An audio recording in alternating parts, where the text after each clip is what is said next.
Yeah, one of them that was pretty intense was that it was a long line of several people, and I might be exaggerating, but probably 50 people in a line, and they would run and jump on your back, and you had to time it, and it was without seeing it. It was all through by feel, Feel, yeah, sensitivity, and it was a push-pull type thing because it would jump on your back, and you just float into the throw.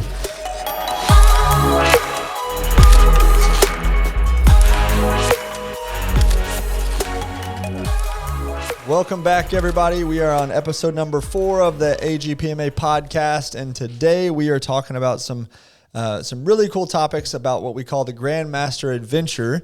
So I'm joined, as always, with Grandmaster Garza here. Hello, sir. How are you? And we're going to be talking about an adventure that you went on a while back, getting ready for your Grandmaster rank. And, man, it's going to be super cool to get into the stories and kind of hear where you went and all of that. So I'm very excited for this episode. I'm excited to share it with you.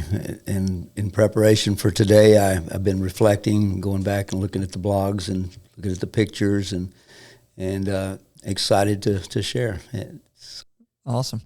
So why don't you first just kind of give us a broad stroke kind of what was the vision, like what lit that fire in you, and kind of take us from that to up to your first trip. Well, I always knew that I was going to continue to train to become a Grandmaster, and I wanted to add some credibility, add a little more information, answering questions that I had about the martial arts. And, sometimes people make statements that I wanted to go out and find out for myself, and to go to the foreign countries of the martial arts that they originated in their countries. And then being a man of faith, I also thought it was just an and thing. I would go study the martial arts of that country, and I committed 3 weeks to travel there, to go there and then be there training for 3 weeks, and then come back and share the gospel and just try to be a blessing to anybody and everybody on the way there, while I was there, and then on the way back. And it was what I call a big, hairy, audacious goal, a BHAG, because it was going to be the first time for me to be gone away from the school, away from my family, 3 weeks at a time, and so a lot of prayer, a lot went into it, a lot of preparation, a lot of fasting and praying and research. And so, what year was it that you actually set out to do it? Well, when I got the vision to do it, some students, Alyssa and Stephen Schechter, he was a student, a lawyer that took a 3-month sabbatical, and he went to Vermont and rented a place there, and he invited us to come up there and spend a week with him. So we went up there, and one of the days that we were there, I was climbing the mountain. We were going up the mountain to ski, and it was beautiful out there.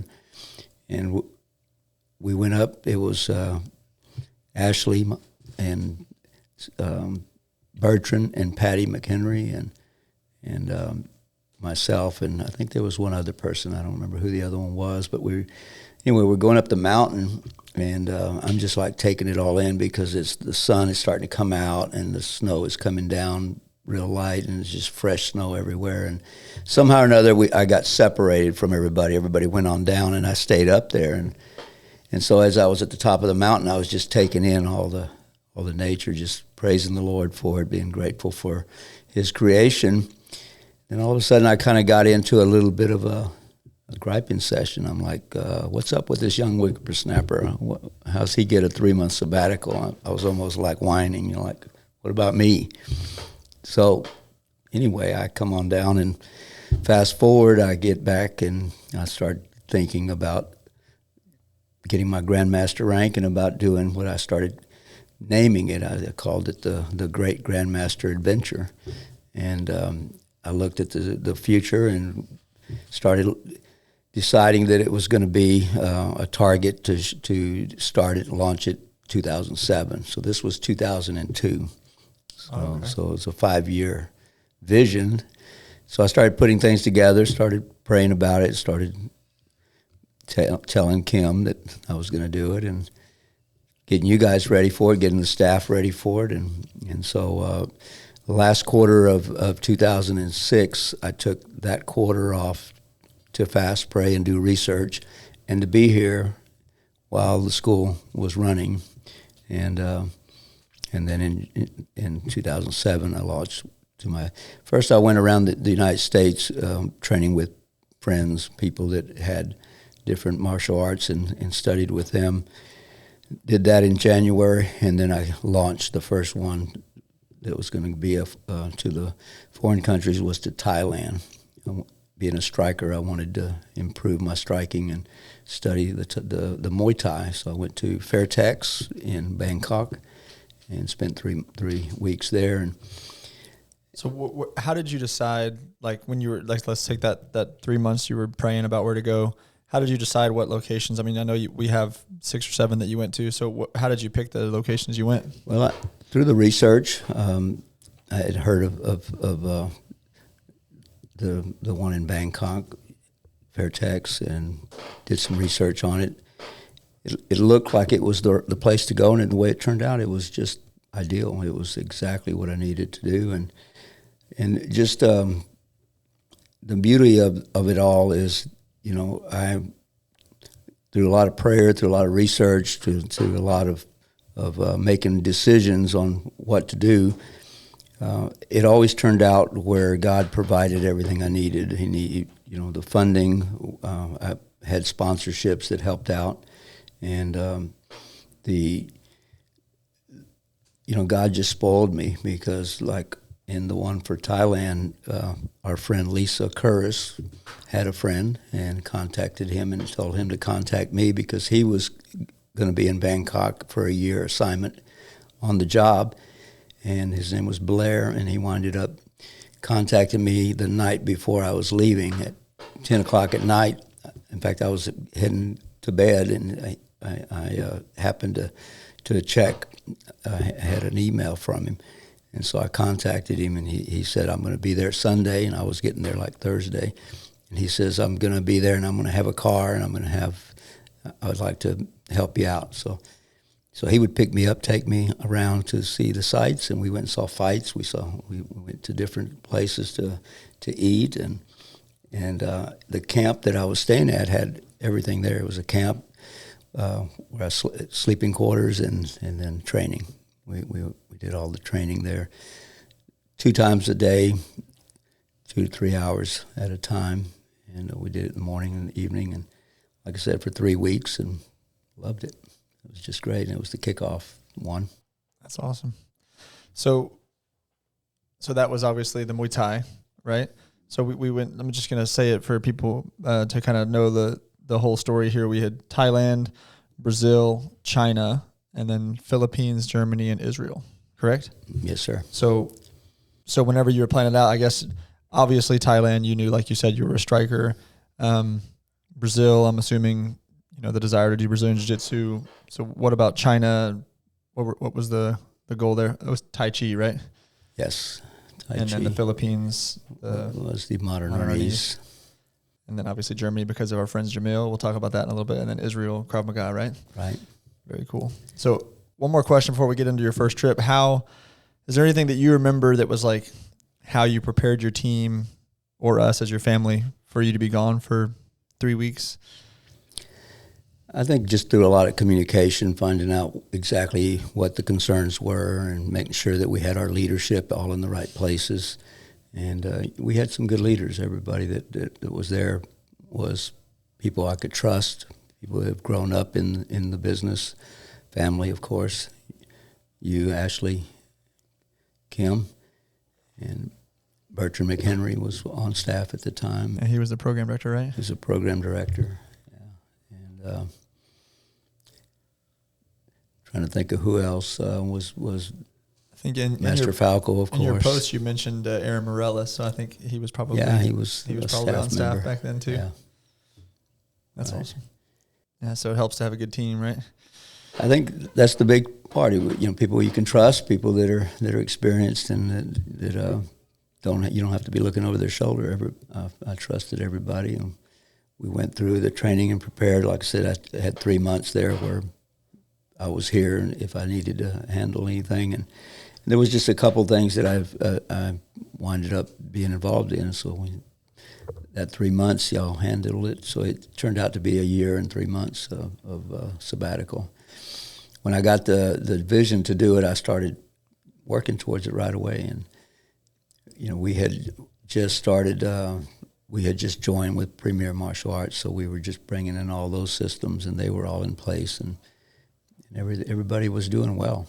I didn't have too many concerns on that, and being a man of faith, I was always praying, and the scripture that kept coming back to me is Joshua 1:9, and it just basically says God is going to be with us wherever we go, and I applied it to myself, but then I said, well, that means He's also going to be with my family here, so that gave me peace to know that His presence is with us all the time, and I knew that, but I'd never had to really think of it from that perspective, so that gave me peace, and I shared that.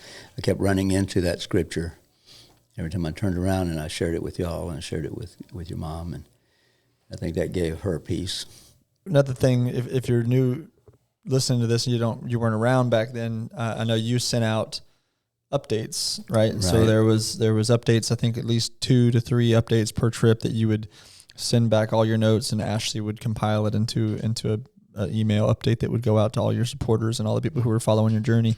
And so I actually pulled this little clip it was actually your update to Brazil. We'll get into that trip in a second, but I think it just kind of gives good insight to the why.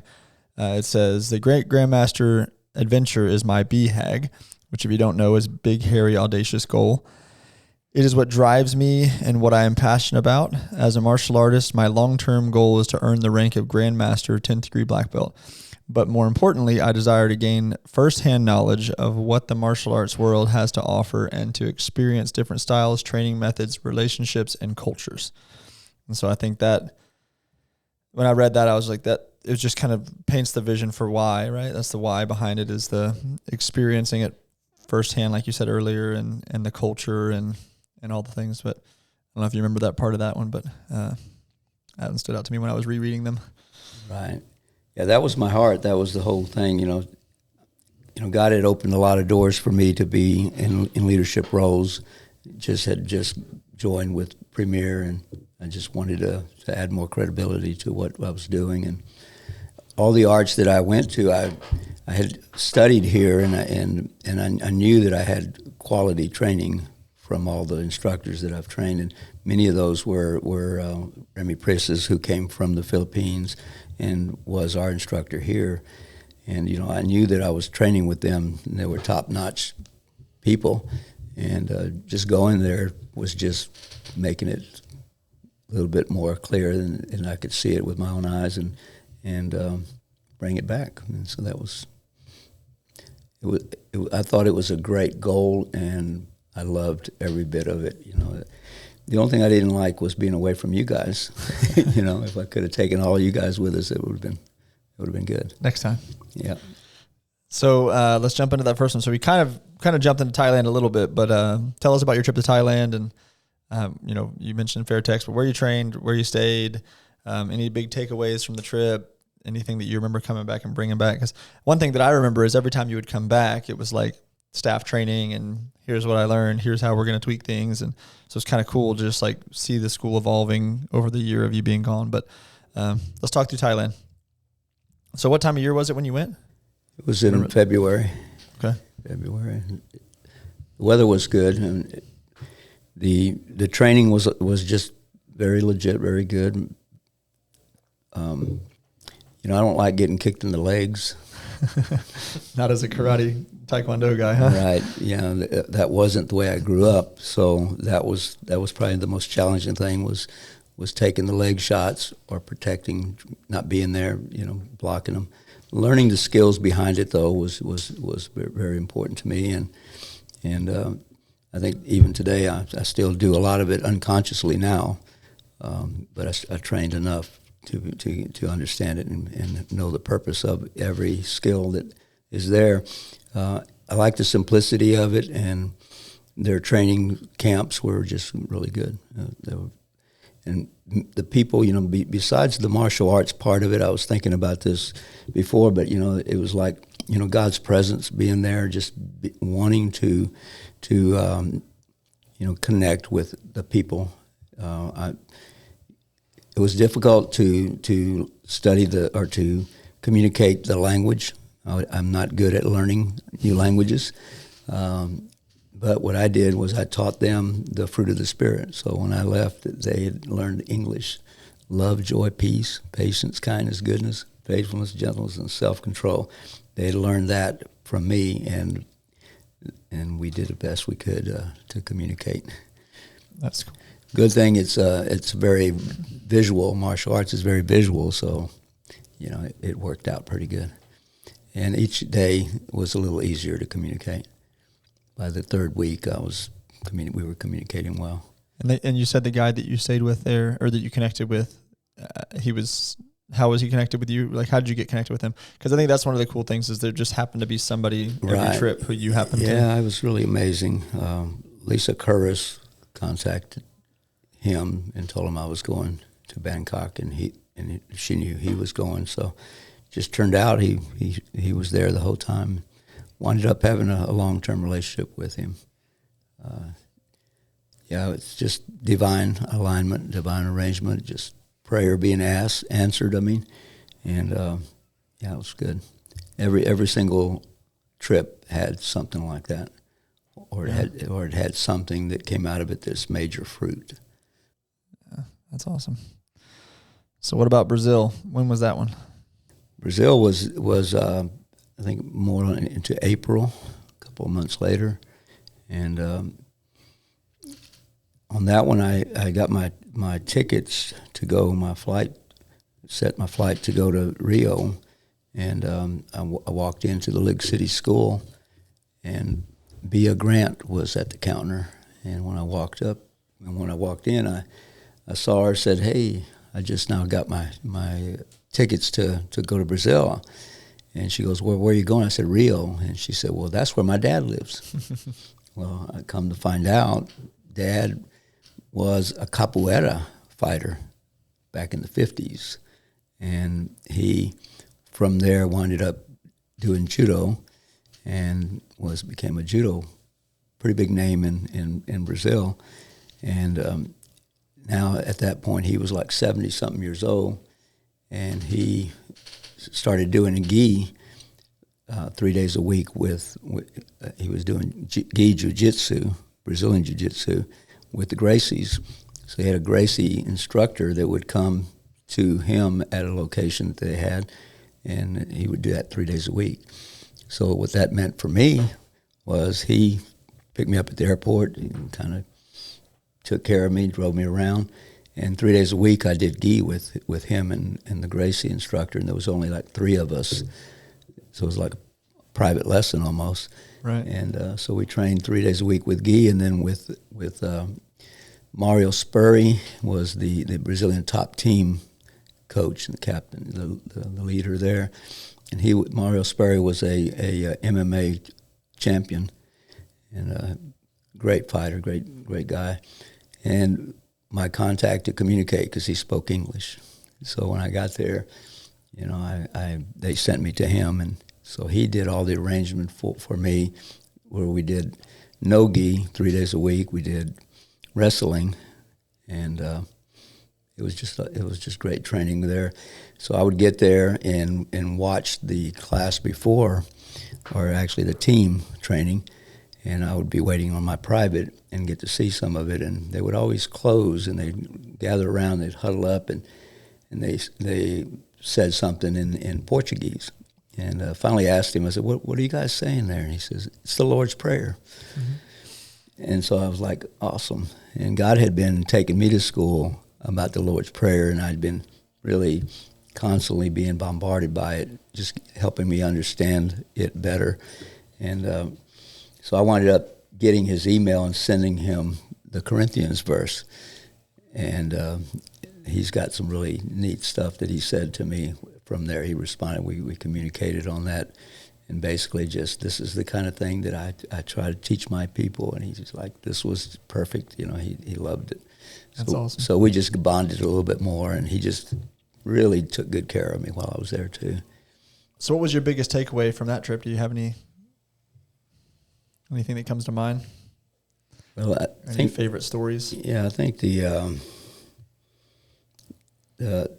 beauty of the city. First of all, it took me a few days to even go out and get away from because I was either in my room reading my Bible, studying, doing writing, doing different things that I was doing, and I finally got out and went. The beach was right there. Mountains were everywhere. I mean, it was just beautiful. Major landmarks were there, and I had been traveling to and from the place where we were training, which was 2 different locations because of the way that was laid out. But that was just the first time I made it out there. After that, I started running in that environment. I had some really nice runs. I mean, it was some beautiful runs. Awesome. And then one day, his name was Professor Harmony, was be his dad's name, and he picked me up and we went for a walk for about 2.5 hours. Just walked all around that beautiful territory. It was just, I mean, it was beautiful around the beach. Went to the mountains, and I think that was it. It was the presence of the Lord. It was the environment that He's created, and then it was the people. I mean, the people were just. You know, I made a lot of connections there, and I would love to go back and follow up. My vision was that I was going to pioneer that, and then come back and bring my masters with me and go on a trip, schedule some trips. So I think we're at that point now where we need to be doing something like that. Couldn't agree more. Master Falco is coming up on his Grandmaster, so yeah, I think he's got that on his mind as well. So. Yeah. We could definitely start doing that in at least 4 years. For sure. It'd be a great idea. Logan would like to hold off on that for the next 4 years. Well, or we could do like a document thing so I could travel with you guys anyways. Oh, yeah. You got to have somebody to do the videography. There you go. Yeah. None of us know how to use the iPhone. Exactly. I think the other takeaway was Anderson Silva was a champion MMA guy at that time. He's still competing, I'm pretty sure. But I wound up sitting next to him at a MMA fights there, really? UFC fights. And, he was sitting next to me. I got my picture taken with him, and I thought that was pretty cool. Again, it was the people, that I met, the coaches, all the coaches. One of the coaches, his nickname was Banana.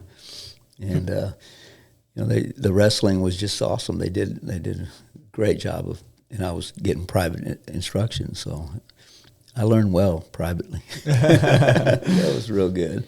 So is there anything from that trip, because in the blurb we talked about like you're trying to gain stuff from their culture as well, so is there anything specifically from that culture that you brought home and tried to implement with your family or in your school?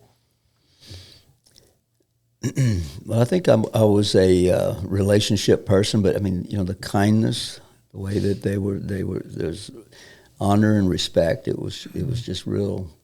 I felt that it was being given to me more than I deserved. I mean, it was like, even though I was there as a student, Mario took really good care of me.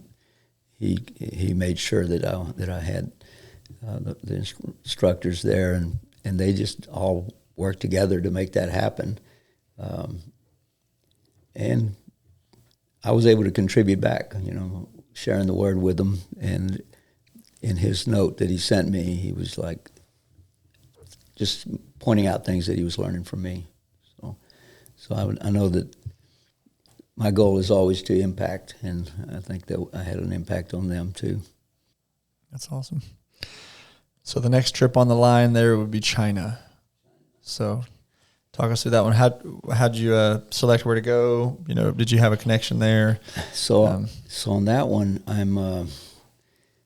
I scheduled myself to work from my house on that Wednesday night because I had to make some final decisions on where I was going to go, and so I was there on a Wednesday morning, and I had run into Larry Garza. Larry Garza was Laura Ware's dad, and I had run into him, and he had been training, and had been doing some work with him on the bow, and so he wanted a lesson, so I said, well, just come over to the house, I'll work with you.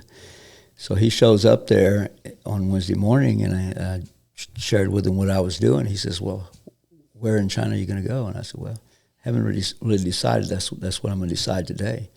He says, well, I have a contact in Kashgar, and he said, if you want, I can help you do that. So he hooked me up with a guy named John, who had like 5 cafes in the Kashgar area in China. And so I did. This guy, John, he set me up in a hotel that was right by one of his cafes. He set me up with an instructor that came out in the courtyard, and we trained outside, and he pretty much almost did everything. I mean, it was amazing. And so that was... I had training in the morning, training in the evening with a lady that came, and we did it all outdoors there. And then I traveled around China, did a little bit traveling, but mostly just training and my one-on-one time with God in there, and then meeting people and doing things based on what they had to do. John, the guy that owned the place, was just very caring. He I don't know what him and Larry Garza's relationship were, but he just, again, people caring and showing that relationship that was important. So that was, and what I learned from that, because I'm a type A, most of my fighting was striking, and then when I started learning Brazilian Jiu-Jitsu and Japanese Jiu-Jitsu, I did judo.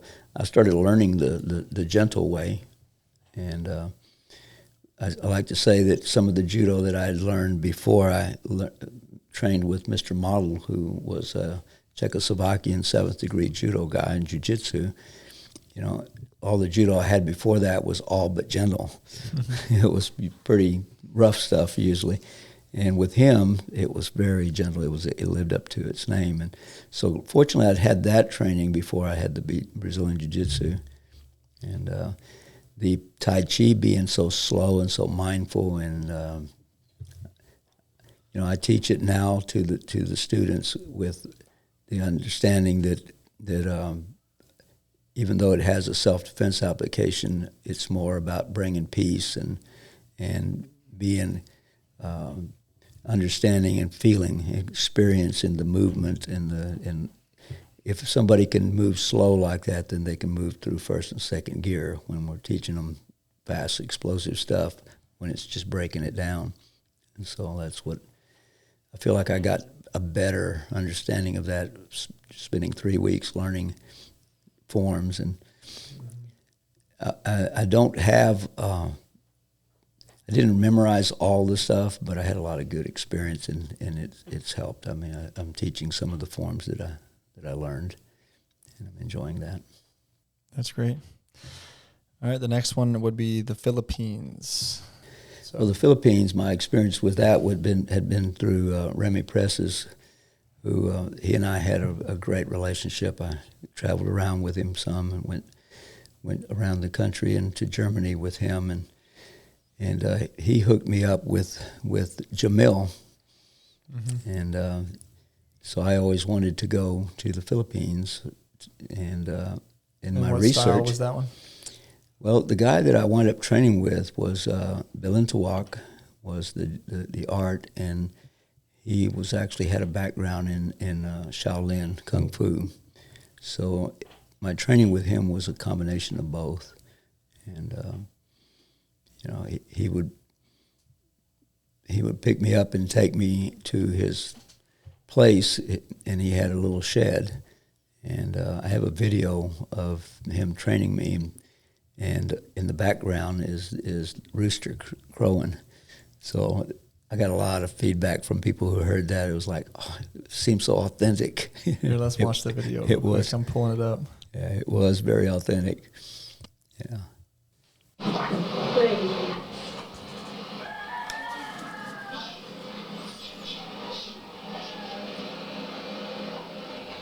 So what style is this y'all are doing here?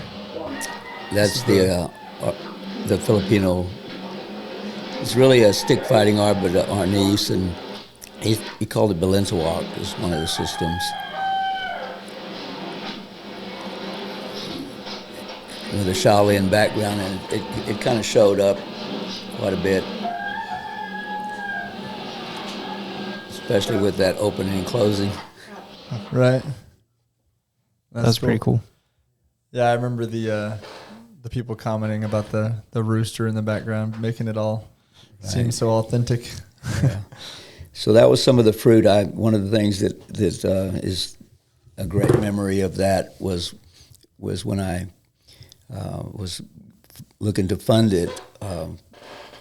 Pastor Carter and Faith for All Nations Church, they gave me some money to cover, and when I got it, I didn't felt like I needed it, and I wanted to do something with it other than just pay the expenses, and so I had that on my heart. And when I got to Cebu is where I was at, and Cebu was it's almost like Galveston.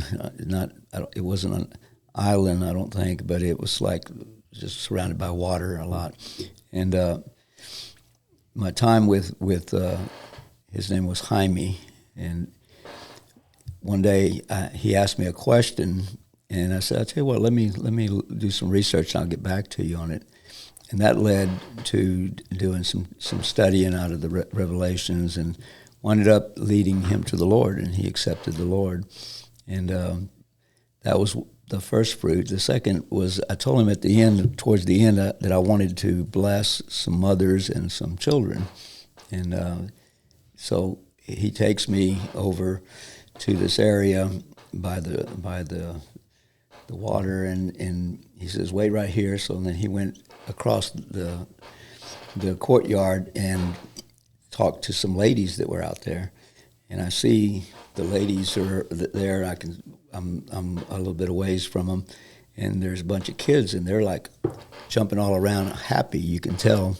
What I wanted to do was take them to a place and buy them some food, some burgers and some ice cream and some sodas. So anyway, I go meet him, and so we go across the courtyard, and he's got kids coming and mothers, and the kids are all hanging on me as I'm walking through. And so we go up, and they give us the upstairs of this place that was kind of like a McDonald's. And so I took the money that was given to me, and I spent it on them. And I was reading the blog, and it was more than I remembered, but I think the number in there was like 50-something people. And what a blessing! I mean, to be able to invest that there, and I think all the kids and the mothers were blessed by it, and that was a couple of highlights there, leading Jaime to the Lord, and then getting to pay it forward. It says here, I was totally blessed with the opportunity to take 54 hungry mamas and little children to dinner at Jolby's, which is basically the equivalent of McDonald's. Yeah, that was it. So that's awesome. I didn't remember when I was thinking back on it that it was that many, but as I saw that, I started reflecting back on how many kids there were and the moms, and it was a pretty neat little event. So things like that, and I think we always, the more we pursue God, the more we see Him in everything. Mm-hmm. And when you step out and do something like that, there's just so much dependence on Him. And it's amazing to see Him do His work. And that's been a major highlight for me. That's great. So which one was next after the Philippines? It was Germany or Israel that you did next? I think I had gone to Germany before Israel. I went to Israel twice. That that was Cebu, and then Manila. I went after that. I went back, and that was people that I've met here through Remy that were hosting events. That's the there. Philippines or Israel? Philippines. Philippines, gotcha. Yeah. So you went to the Philippines twice. Right. Okay. Yeah, and I'd been to Germany already when I went to the Philippines. So the Remy Presses, founder of Modern Ornise, he brought Modern Ornise to the United States. He was our instructor, and we just had a great relationship. He's passed away, but he told Jamil that when Jamil was in America to look me up, and so Jamil started looking me up, and he did, and for about 25 years, Jamil would come and train with us, and he'd go compete in the United States at some of the major tournaments because he was a competitor, point fighter, and so he did that for 25 years, and we would go and sit at Starbucks and solve the problems of the world, and we would just, we developed this relationship, and then one day he asked me if I'd be the Grandmaster of his organization. So I said, absolutely, and so I started going there. And I don't remember how many times I'd been there before that, but then I started going annually and testing his people and just being with them, getting spoiled by them. They're beautiful people. I mean, just really developed a great relationship. And then I started bringing him down, and he started testing under us here, and he would bring some of his black belts, and they've done that a few times as well. That's awesome. So with that one, it sounds like you kind of went in there more as a teacher to Germany, or was there anything that you learned or any art that you studied there? Well, Jamil seems to have his own art, so I think I learned all the time from him as well. But I did go as a teacher mainly, and I enjoyed seeing the way that they did the things that they did. His competitive point fighting was very explosive, very explosive. I mean, he's so much taller than I am, so I couldn't really model his ability to use his reach like that. But his footwork was I enjoyed that, and I had that kind of background too, so I think it enhanced what I was doing too. And working with his people, they're all so teachable. They're just humble, and again, the love, honor, and respect was always consistent there too. Is still, since COVID, I haven't been able to travel there, so I'm hoping to get there again soon, if not this year. That was one trip that I got to go on with you. Is whenever I was 13, I went with you to Germany. That's right. Yeah, that was amazing. I still do some things and teach some things that I learned during that trip. Whenever, right, while y'all were out sightseeing, they had me locked in the gym training. Did that sound like whining? Hey, I loved it. It was great. I stayed with one of his instructors, Sebastian, and they stayed with Jamil. And I just remember one day y'all went and saw something. And I was training, and I was like, "What y'all doing? What?" But it was awesome. I wouldn't change it for the world. It was some amazing training. Like you said, their style is so explosive and just different than I had done at the time.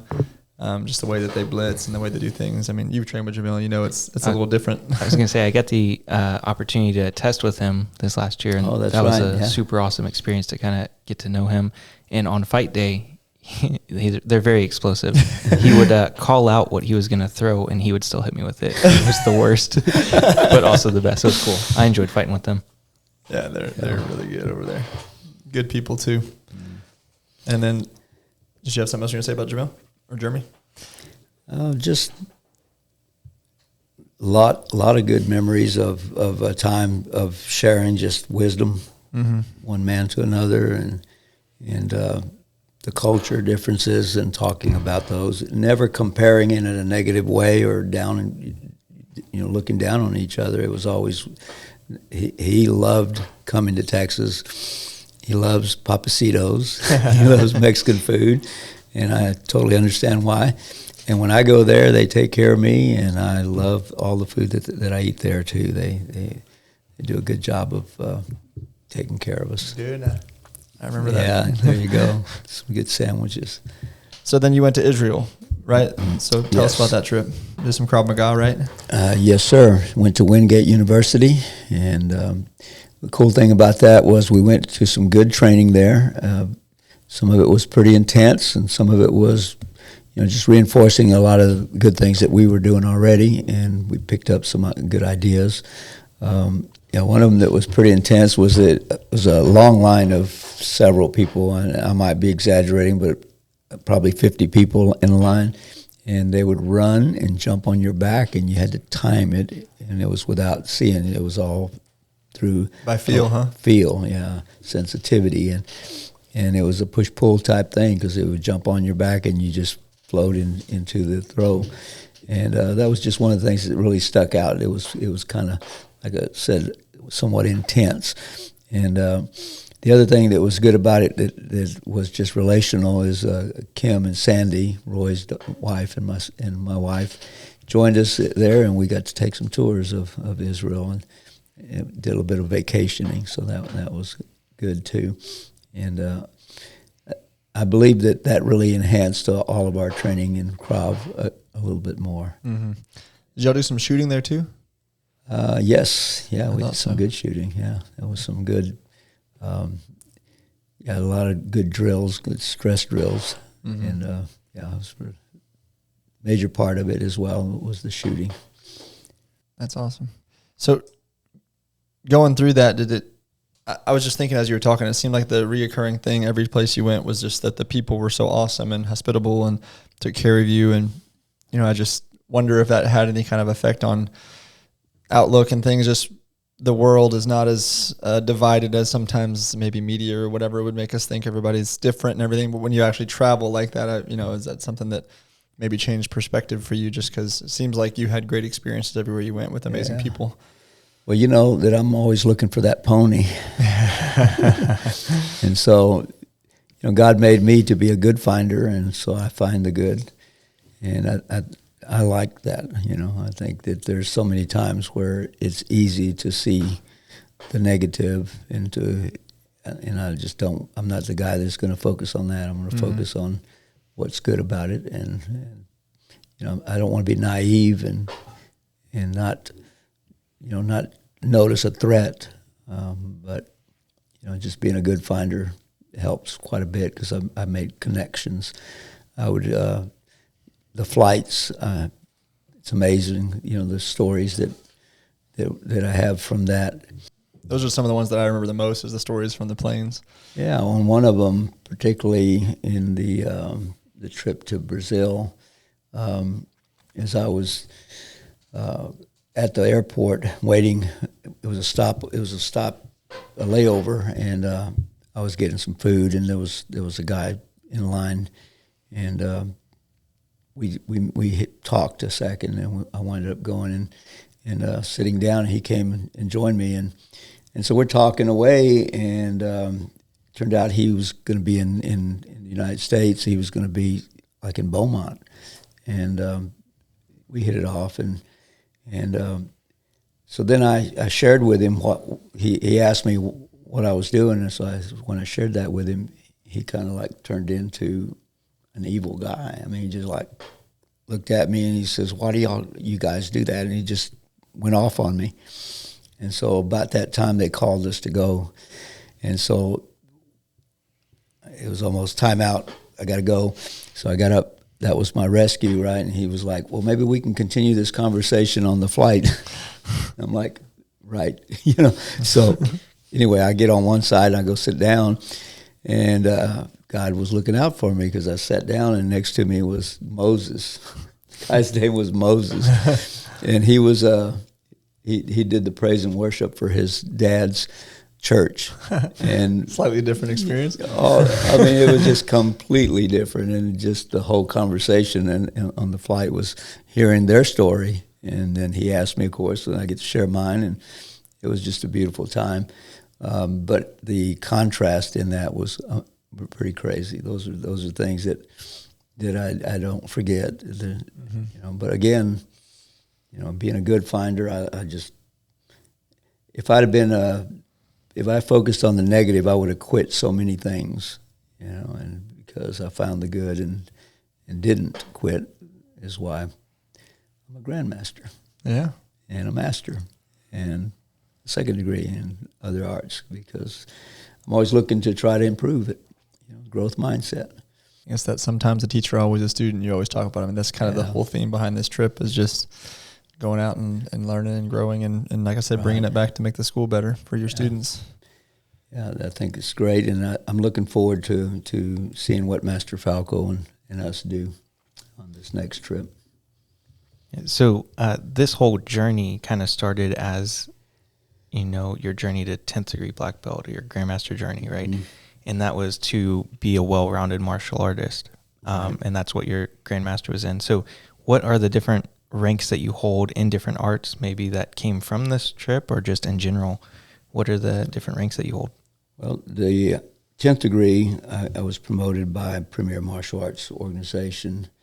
And the 5th degree, I was promoted by the guys that took over the position for Remy Priestess. That's a modern arnis. That's a Filipino art. So I'm a master in that level. And then the 2nd degree is Japanese Jiu-Jitsu. And that was a judo. Mr. Model was really more judo, but I did not take the time to memorize the Japanese words for all the deals.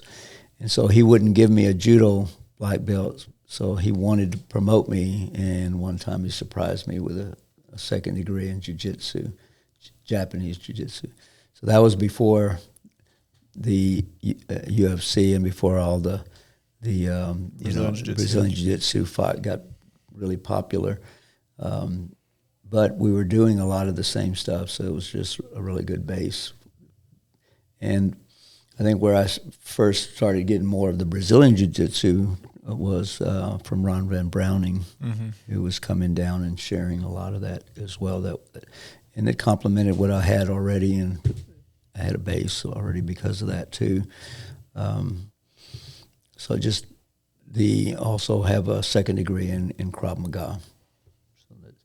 And then I have certifications in like TECLOS for training police officers and the self-defense tactics that we teach them, and rape aggression defense certification for teaching women self-defense, and use of non-deadly force training that have certification in as well. So always trying to pursue something that's going to make us better at teaching and dealing with the problems of the world, really. I mean, just a lot of, and I think we're equipped to do that, but we continue to grow and can always learn. Today, it's so easy to continue to learn because of social media and YouTube and all that. So, University of YouTube. Yeah, there's a lot there. So it's not like I wouldn't recommend somebody just learn that and only do that. But once you've had training, you can pick it up and you can add to it. There's a lot there. Yes, sir. So with that, you kind of led into my next question is, you had mentioned you want to continue the journey. So do you want to revisit places next, or do you want to go somewhere new to focus on another art for your next journey? I really thought that I would have made it to Japan and Okinawa, and I did not. And I would like to go there. I'm talking a little bit with Dave Patterson, Master Patterson. He has trips that he goes to Japan, so he might have some contacts there. I think at this point I would like Cody to have a voice in it, Master Falco to have a voice in it for sure, and we decide where to go. And I'm not against repeating, going back to Brazil, because I would love to see if Mario Sperry's still got his Brazilian top team training, and if he's still involved in that. I would also love that. That would be, I know you would, and that would be a good thing for you guys. Yeah, I was going to say a little bit of both, probably. If I had anything to say with it, there's definitely some of these that I'd like to do, but Okinawa would be really cool. Yeah. So there's some other ones that I'd like to do that you haven't done, obviously. Yeah, Japan and Okinawa will be the first two that come to mind, and then some repeats maybe. Israel would be cool to do. Yeah, To go over there. and to get a tourist that would be a good tourist for us believers. Mm-hmm. That would be good. Awesome. So in closing, anything else about the trip, big takeaways, anything else you want to share before we wrap up? Well, I just think it all began with a vision. When I say that where there's vision, the people thrive. I think these are examples of when God gave me a vision. He gave it to me on that mountaintop in Vermont, and I came back. And when I catch a vision like that, it doesn't leave me. It touches my heart, and then I get on a mission. And it's always God, others, and myself involved in it. So that was thanks to Stephen and Alyssa Schechter for inviting us to come up there. And it was an amazing moment. When people say they have a bad memory, well, Jim Quick says we don't have bad memories, we just have untrained brains. But when God gives me a vision, I definitely have a great memory, and it's easy to remember what He's doing, and giving Him all the glory is the desire. So, looking forward to seeing where we go from here. Yes, sir. All right, guys. Well, thanks for tuning in. If you're interested in reading the whole updates on that story, so like I mentioned at the beginning, as he was on his trips, he would be sending letters back and sending information back, and my sister Ashley would be editing it down, and we send out blog updates throughout his trip. So we have the link to that in the description. So go down there if you want to read all of his journey stories and things that happened to him over that trip. Check that out. Other than that, share this out to anybody that you know that might benefit from it. Maybe somebody who needs to dream a little bigger with their vision and their goals, if they want to be inspired by Grandmaster Garza's vision and story here. So, all right, guys, again, like, subscribe, and share this out, and we will see you guys on the next one. Bye.